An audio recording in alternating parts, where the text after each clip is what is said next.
এমন সময় নবীজির অন্ধ সাহাবী আব্দুল্লাহ ইবনে উম্মে মাকতুম রাদিয়াল্লাহু তাআলা আনহু আগমন করলেন। অন্ধ সাহাবী আসার পরে নবীজি দুজন স্ত্রীকে বললেন, ইহতাজিবা আনহু, তোমরা তার থেকে পর্দার আড়ালে চলে যাও। উম্মে সালামা রাদিয়াল্লাহু তাআলা আনহা জবাবে বললেন, ইয়া রাসূলুল্লাহ, আলাইসা হুয়া আ'মা লা ইউবসিরুনা ওয়া লা ইয়ারিফুনা। ও আল্লাহর নবী, আপনি তো আমাদের কি পর্দার আড়ালে চলে যেতে বললেন, অথচ এই সাহাবী তো অন্ধ সাহাবী, সে তো আমাদেরকে দেখতেও পাবে না, আমাদেরকে চিনতেও পারবে না, সুতরাং এখান থেকে সরে যাওয়ার তো কোনো কারণ আমরা দেখতে পাচ্ছি না। নবীজি সাল্লাল্লাহু আলাইহি সাল্লাম তখন জবাব দিলেন, সে তো অন্ধ বুঝতে পারলাম, আফা আমিয়া ওয়ানিয়ানতুমা আলাস্তুমা তুবসিরানিহি, সে অন্ধ, তোমাদের দেখতে পাবে না, কথা সত্য, ঠিক আছে, কিন্তু তোমরা দুজনে তো অন্ধ নও, তোমরা তো তাকে দেখতে পাবে। আল্লাহু আকবার বলেন। হাদিস থেকে এই বিষয়টি কতটা সুন্দরভাবে স্পষ্ট হয়েছে। পর্দার ফরজ বিধান নাজিল হওয়ার পরে পর্দার ব্যাপারে নবী করিম সাল্লাল্লাহু আলাইহি ওয়াসাল্লাম স্ত্রী পরিবার পরিজনের পর্দার কঠোরতার ক্ষেত্রে কতটা অগ্রণী ভূমিকা পালন করেছেন। গোটা মুসলিম উম্মার জন্য শুধু নয়, গোটা মানবতার কল্যাণে হুজুরের এই আচরণ আদর্শ হয়ে থাকবে কিয়ামত পর্যন্ত। যদি বলুন না ঠিক কি না? পর্দার ব্যাপারে আলেম ওলামারা যদি একটু সতর্কভাবে কথাবার্তা বলেন, কিংবা একেবারেই শরঈ খাস পর্দার কথা বলেন, সমাজের কিছু লোকেরা বলতে থাকে যে এই সমাজের মধ্যে এত কঠোরতা চলে না, এত বাস বিচার করে চলা যায় না, এখন আধুনিক ইসলামের প্রয়োজন হয়। এগুলা তো পুরাতন ইসলাম, নাউযুবিল্লাহি মিন যালিক। আধুনিক ইসলামের নামে মেয়েরা যে কাজটা করে সেটা হচ্ছে এই বুরকা পরবে, কিন্তু এমন ফিটিংস বুরকা পরবে দেহের অবয়বগুলো ফুটে ওঠে। কথা বলেন না ঠিক কিনা? এরপরে নিকাব পরবে না, শুধু হিজাব পরবে, চেহারা খুব সাজিয়ে গুজিয়ে। এরপরে তারা ফেসবুকে আসবে, লাইভ করবে, টিকটক ভিডিও বানাবে, গজল পরিবেশন করবে, কেরাত সম্পাদন করবে। কোন আলেম যদি নিষেধ করেন তখন তারা বলেন এরা হচ্ছে উগ্রবাদী, এরা হচ্ছে মৌলবাদী, এরা হচ্ছে কট্টরপন্থী, এরা ইসলামের মূলের মধ্যে নাই। নাউযুবিল্লাহি মিন যালিক।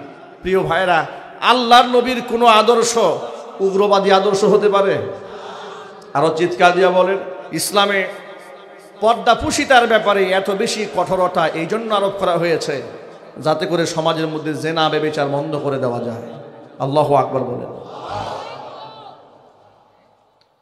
আমার যুবক ভাইরা, এ কথাটা বোঝার আগে আল্লাহ পাকের কোরআন থেকে একটা আয়াত শোনেন। আল্লাহ পাক বলছেন, কুল্লিল মুমিনিনা ইয়াগুদ্দু মিন আবসারিহিম ওয়া ইয়াহফাযু ফুরুজাহুম যালিকা আযকা লাহুম ইন্নাল্লাহা খাবীরুম বিমা ইয়াসনাউন। ও নবী, আপনি ঈমানদার পুরুষদেরকে বলে দিন, ইয়াগুদ্দু মিন আবসারিহিম, তারা যেন পরনারী থেকে নিজের চোখকে নিম্নগামী করে রাখে।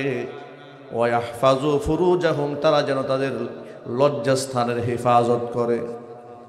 যালিকা আযকা লাহুম, আত্মশুদ্ধির জন্য এটা বড় সহায়ক হবে। ইন্নাল্লাহা খাবীরুম বিমা ইয়াসনাউন, মানুষ যা করে সব কিছুর খবর আমি আল্লাহর কাছে আছে। না নাই? যদি বলেন আছে না নাই? এরপরে আল্লাহ পাক নারীদেরকে বললেন, ওয়াকুল্লিল মুমিনাতি ইয়াগুদুদনা মিন আবসারিহিন্না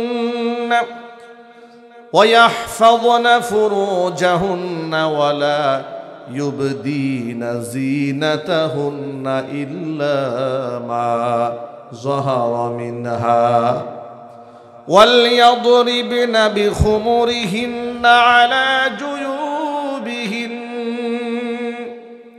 আল্লাহ পাক বলছেন, হাবিব এবার আপনি মুমিনা নারীদেরকে বলে দিন তারাও যেন পর পুরুষ থেকে নিজের চক্ষুকে নিম্নগামী করে রাখি, সাথে সাথে ওয়াহফাজনা ফুরুজাহুন্না, তারাও যেন লজ্জাস্থানের হেফাজত করে।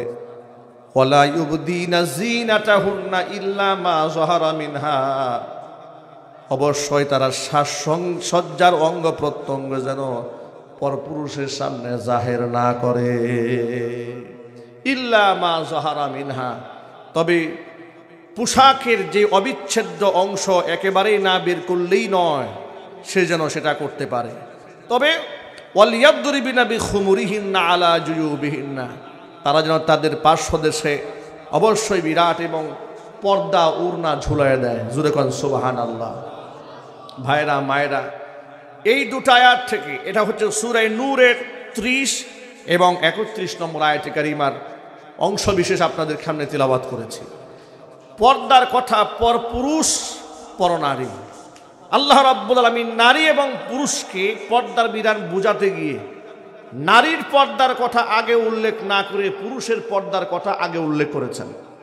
যদিও আমাদের সমাজে পর্দার কথা বললেই স্বভাবতই মানুষ বুঝতে পারে নারীর জন্য পর্দা ফরজ, নারীর জন্য পর্দা ফরজ। বিষয়টি কি তাই? আরো যদি বলুন। বরং নারী পুরুষ উভয়ের জন্য পর্দা ফরজ। কথা বলতে হবে, ঠিক কিনা? হয়তো এর কাইফিয়াতটা ভিন্ন, এর কাইফিয়াতটা ভিন্ন, ধরনটা ভিন্ন ভিন্ন, কিন্তু পুরুষের জন্য পর্দা করা ফরজ, নারীর জন্য পর্দা করা ফরজ। পুরুষ যেমন পরনারীর দিকে তাকাতে পারবে না, অনুরূপভাবে নারীও পরপুরুষের দিকে তাকাতে পারবে না। পুরুষ অকারণে পরনারীর সাথে কোনো কথা বলতে পারবে না, নারীও অকারণে কোনো পরপুরুষের সাথে কোনো কথা বলতে পারবে না। একান্ত জরুরতান যদি কথা বলার প্রয়োজন হয়, নেই সঙ্গত কথা বলতে পারবে, কিন্তু কথার মধ্যে মিষ্টি ভাষায় আওয়াজ দেওয়া যাবে না। সুবহানাল্লাহ বলেন, জোরে কোন সুবহানাল্লাহ। এক্ষেত্রে আরেকটা বিষয় আপনাদের সামনে ক্লিয়ার করতে হবে, সেটা হচ্ছে এই আমাদের সমাজে যখন পর্দার কথা আসে তখন সমাজের মধ্যে কিছু লোকেরা বলে যে আমরাও তো বোরকা পরি, কিছু মেয়েরা বলে আমরাও তো পর্দা করি। হুজুররা শুধু হাত মোজা পা মোজার কথা বলে, লম্বা লম্বা আলখেল্লার কথা বলে, আমরাও তো পর্দা করি। কিন্তু তারা কি পর্দা করে? তারা হলো হিজাব পরবে, নেকাব পরবে না, চেহারা খুব সুন্দর করে সাজিয়ে গুজিয়ে পরপুরুষের সামনে উপস্থাপন করবে। এই আচরণের কিছু নারী সমাজে আছে না নাই? যেহেতু অনলাইন সোশ্যাল মিডিয়া বর্তমানে চলে, লোকেরা এই সমস্ত মহিলাদেরকে বলে এরা হচ্ছে ইসলামিক সেলিব্রিটি।